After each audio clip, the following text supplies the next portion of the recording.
بسم اللہ الرحمن الرحیم۔ اشعار کا بیان، اشعار جو ہم لوگ پڑھتے ہیں نا، وہی والے اشعار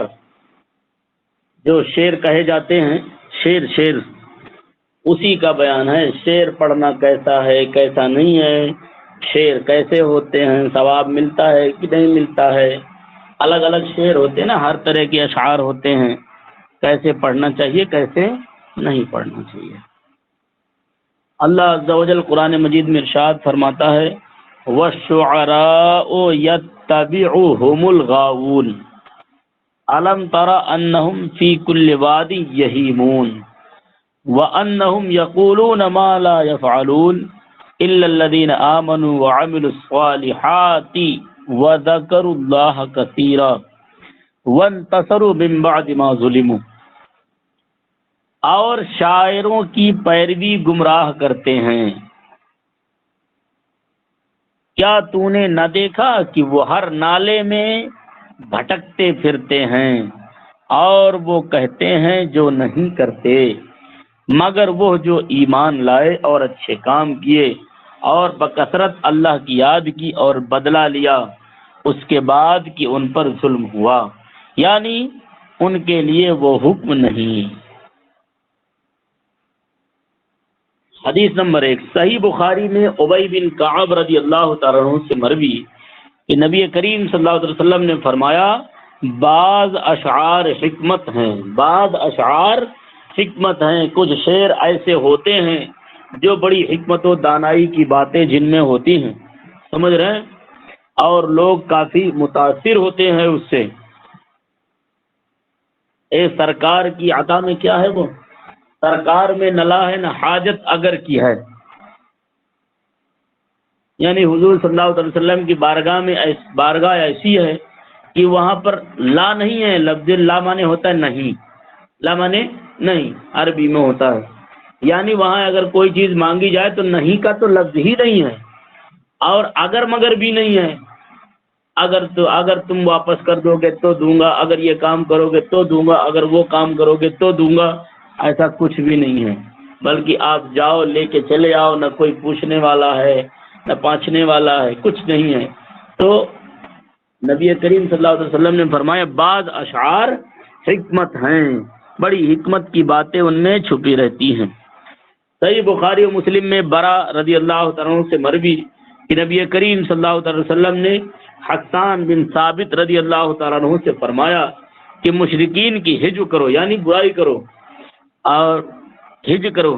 جبریل تمہارے ساتھ ہیں، اور رسول اللہ صلی اللہ علیہ وسلم حسان سے فرماتے تم میری طرف سے جواب دو، الہی تو روح القدس سے حسان کی تائید فرما، الہی تو روح القدس، یعنی روح القدس یہ حضرت جبریل علیہ السلام کا نام ہے یا ان کی ایک صفت ہے، ان کا لقب ہے، کچھ بھی ہو، روح القدس سے مراد حضرت جبریل علیہ السلام ہی ہے۔ تو حضور صلی اللہ علیہ وسلم نے دعا فرمائی کہ اے پروردگار تو جبریل کے ذریعے سے حسان کی مدد فرما، اس لیے کہ میں نے حسان کو مشرکین کی برائی کرنے کے لیے کہا ہے، اپنے اشعار میں وہ برائی کریں گے، ظاہر سی بات مشرکین ان پر پل پڑیں گے، تو پروردگار تو جبریل کے ذریعے سے ان کی مدد فرما۔ صحیح مسلم میں حضرت عائشہ رضی اللہ تعالی عنہا سے مروی کہتی ہیں کہ میں نے رسول اللہ صلی اللہ علیہ وسلم کو حسان سے یہ فرماتے سنا کہ روح القدس ہمیشہ تمہاری تائید میں ہے جب تک تم اللہ و رسول کی طرف سے مدافعت کرتے رہو گے۔ دار قطنی نے حضرت عائشہ صدیقہ رضی اللہ تعالی عنہا سے روایت کی کہ رسول اللہ صلی اللہ علیہ وسلم کے پاس شعر کا ذکر آیا، حضور صلی اللہ علیہ وسلم نے ارشاد فرمایا وہ ایک کلام ہے، اچھا ہے تو اچھا اور برا ہے تو برا، جیسے کہ باتیں ہوتی ہیں ویسے شعر بھی ہوتے ہیں، اگر بات اچھی ہے تو اچھی، بری ہے تو بری، ایسا ہی شعر اگر اچھا ہے تو اچھا اور برا ہے تو برا۔ صحیح بخاری و مسلم میں ابو ہریرہ رضی اللہ عنہ سے مروی کہ رسول اللہ صلی اللہ علیہ وسلم نے فرمایا آدمی کا پیٹ پیپ سے بھر جائے، پیپ جانتے کس کو بولتے ہیں؟ پیپ بولتے ہیں جو تھوڑیا پھنسی میں جو کیا کہتے ہیں سفید اور لال گاڑھا پانی نکلتا ہے، اس کو کیا بولتے ہیں؟ پیپ۔ حضور صلی اللہ علیہ وسلم نے فرمایا آدمی کا پیپ پیٹ سے بھر جائے جو اسے فاسد کر دے، یہ بہتر ہے اس سے کہ شعر سے بھرا ہو، شعر سے بھرا ہو، یعنی آپ کو شعر بہت سارے ہوں، یعنی گندے اشعار آپ کو بہت یاد ہوں، تو اس سے بہتر ہے کہ آپ کے پیٹ میں مواد بھری رہی، وہی زیادہ بہتر ہے۔ صحیح مسلم میں ابو سعید خدری رضی اللہ تعالیٰ سے روایت کہتے ہیں کہ ہم رسول اللہ صلی اللہ علیہ وسلم کے ہمراہ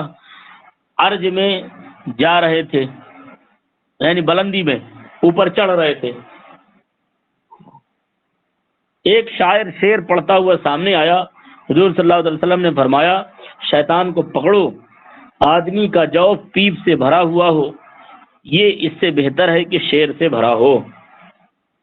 امام احمد نے سعد بن ابی وقاص رضی اللہ عنہ سے روایت کی کہ رسول اللہ صلی اللہ علیہ وسلم نے فرمایا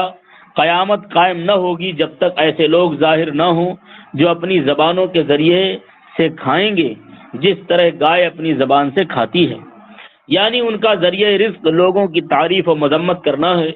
اور اس میں حق و ناحق کا بالکل خیال نہ کریں گے، جس طرح گائے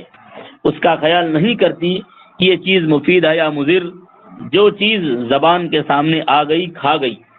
ان احادیث سے معلوم ہوا کہ اشعار اچھے بھی ہوتے ہیں اور برے بھی، اگر اللہ و رسول صلی اللہ علیہ وسلم کی تعریف کے اشعار ہوں یا ان میں حکمت کی باتیں ہوں، اچھے اخلاق کی تعلیم ہو تو اچھے ہیں، اور اگر لغو و باطل پر مشتمل ہو تو برے ہیں، اور چونکہ اکثر شعراء ایسے ہی بے تکی ہانکتے ہیں اس وجہ سے ان کی مذمت کی جاتی ہے۔ مسئلہ جو اشعار مباح ہو ان کے پڑھنے میں حرج نہیں، اشعار میں اگر کسی مخصوص عورت کے اوصاف کا ذکر ہو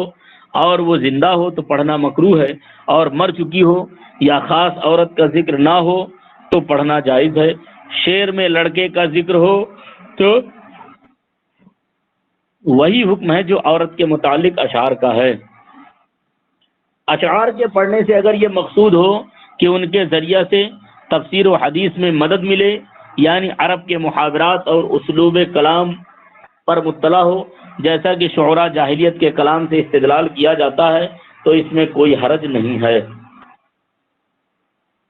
بات ختم ہو گئی۔ جھوٹ کا بیان، ہم جھوٹ بولنا کیسا ہے